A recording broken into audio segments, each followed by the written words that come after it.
Hey natural beauties, I'm back and I have a question. Do you know your hair? Like really know your hair? Because if you do, I really need you to drop down the three primary things that you should know about your hair for the proper healthy hair growth we all deserve. Okay? Put it down and make sure you're not sitting here using Google or any other search browser, and that includes AI or Chat GPT. All right? This is off of your knowledge. I can probably guess what most people put as the first one, because this is probably something I would have put as the first one, because it's definitely what initiated my natural journey, and that's hair type. Not to be confused with hair texture, okay? Those are two different things, and we're going to get more into that throughout this series. It's a 4-part series. That's right. All right. Thank you all who stayed subbed after my long hiatus. I apologize for that. And a special thank you to those who subbed during my long hiatus and no indication of another upload coming. Appreciate that as well. None of y'all stayed sub for no reason, because we have a 4-part series. That's right. It's 3 primary things, but it's a 4-part series for a reason. And it's very, very informational. So let's get into it.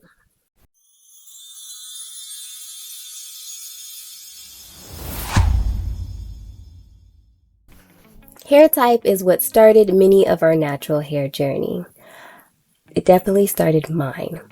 Due to racism and slavery, certain types of hair were allowed and praised over others.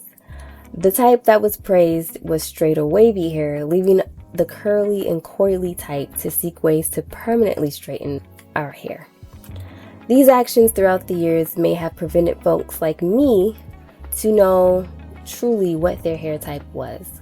I honestly had a hot comb treatment, I think since I can remember. I've never seen my hair in my natural state until I started my natural hair journey. So if it hasn't been obvious by now, a hair type is the shape and the pattern of your hair strands.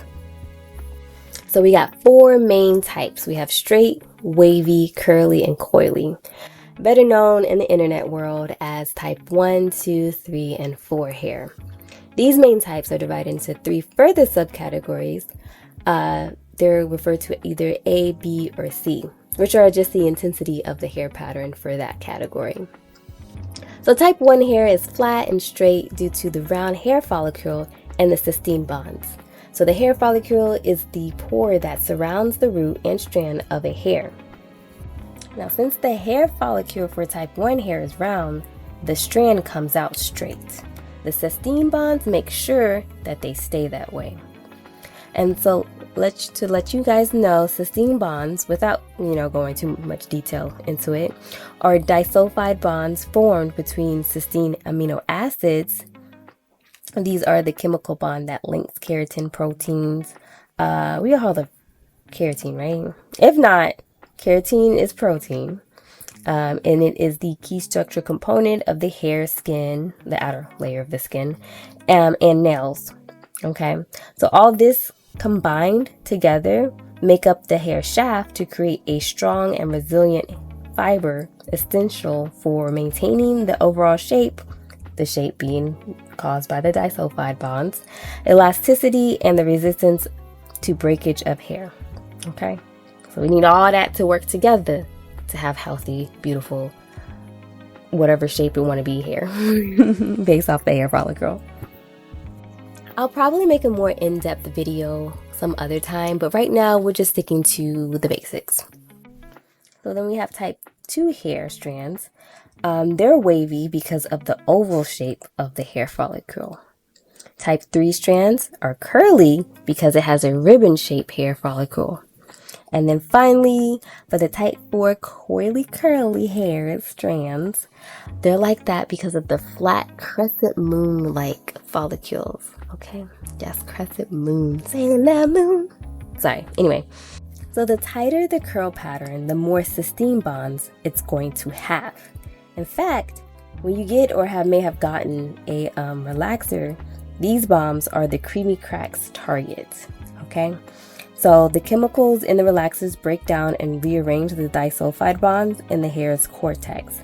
Those chemicals are sodium hydroxide and thioglycolates. I think that's how it's pronounced. They open the hair cuticle and alter the protein structure to permanently straighten the hair. In order to stop the chemical process, rinsing out isn't going to be enough, okay? You need a special shampoo with a neutralizing pH of around 5 to 6 to halt the process completely. And it also get rid of the remaining relaxer product in your hair.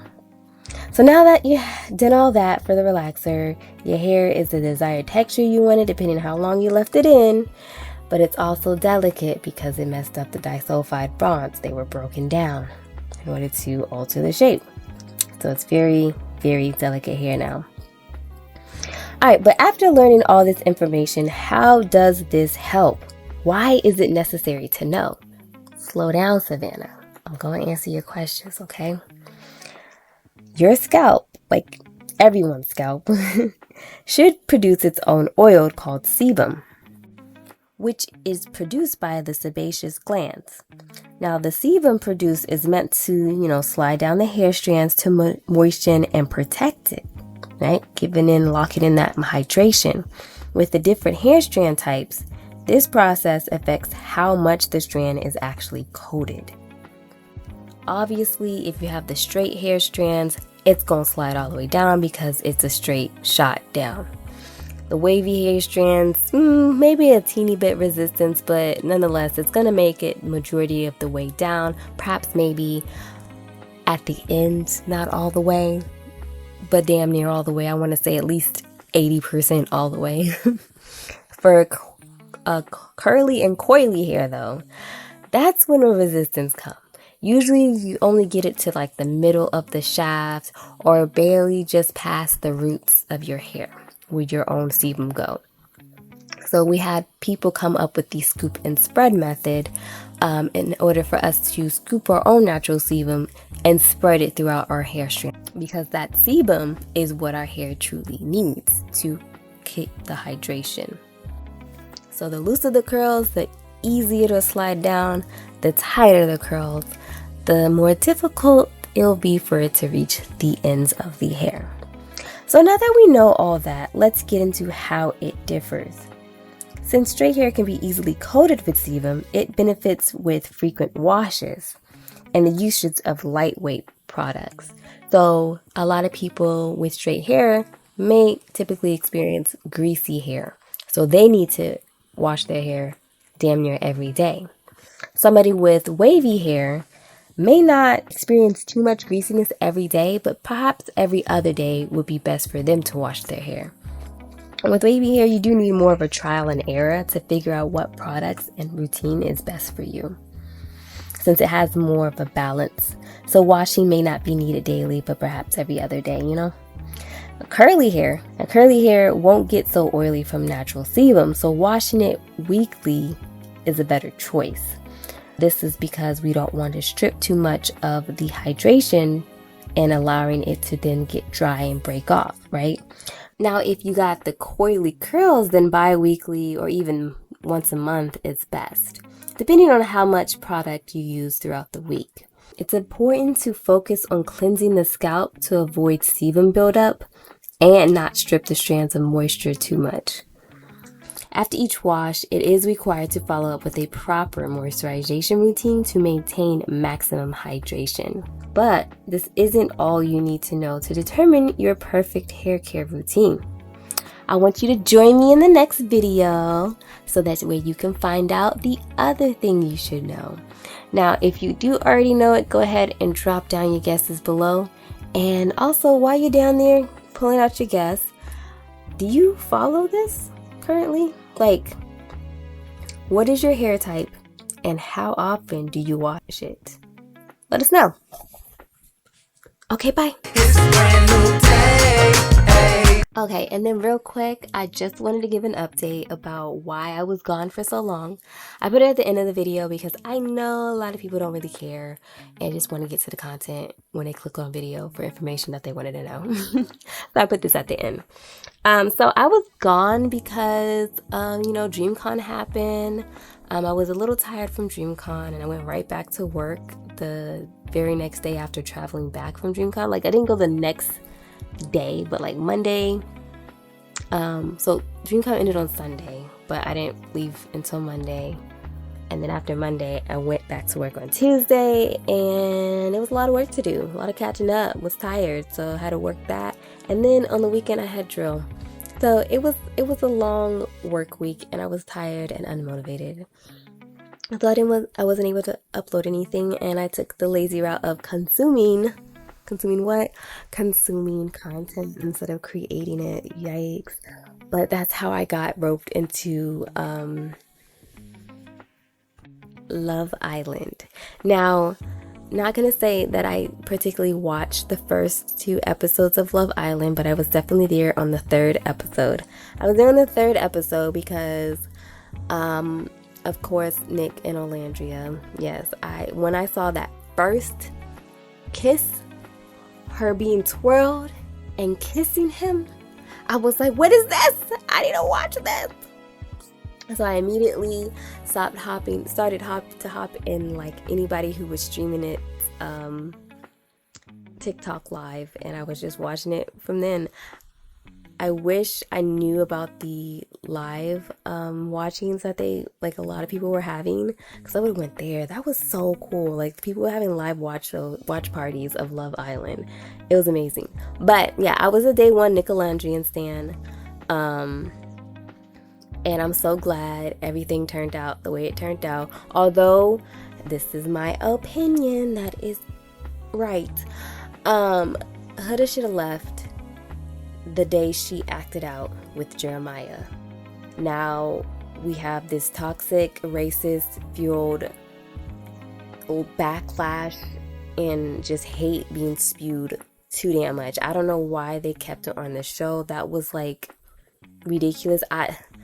I'm gonna say we put her down in the bottom to get out, and they chose to save her. So hopefully they learn from their actions, because they saved her twice now. Twice, mind you. Not once, but 2 times. Crazy. After really bad behavior too. That was crazy. I didn't understand that. But anyway, I digress. But yeah, after I finally got out of that whole era, yeah, I've been like cooling off with watching too much of Nickelandrian and stuff. I let it come to my feed, but I don't go seeking it out. Like, I need to calm down and come back to reality. Well, I mean, I guess it is reality, but I just need to come back to my own life. So I started to figure out, what else am I going to post now? Like, I need something. And then I remembered these lovely comments here. Asking about like hair type, how do you know? Someone even suggested, hey, you need to make a video about like how we should know about our hair. And I'm like, yeah, that's true, I should. So, I decided to do that. Thank you so much for the option. Love it. So yeah, this goes into great detail. It's a 4-part series. There are 3 primary things I think everyone should know about their hair to maximize and make sure that their hair is growing proper and strong. And this, you may have one of the other factors that could be contributing to breakage or whatever else there may be. I don't know. Anyway, this is already too long. I'm surprised you stayed here for my ramblings. You must just have a list of videos that are gonna play and just haven't decided to hit skip or next video yet. Really appreciate that. Yeah, well, that's it. Hopefully see you guys in the next video. Thanks so much for 561 subscribers so far. Hopefully by the end of the series I'll have 1,000, and then the next series will be dropping. Alright, bye. Take a good day, make it great, okay? 'Cause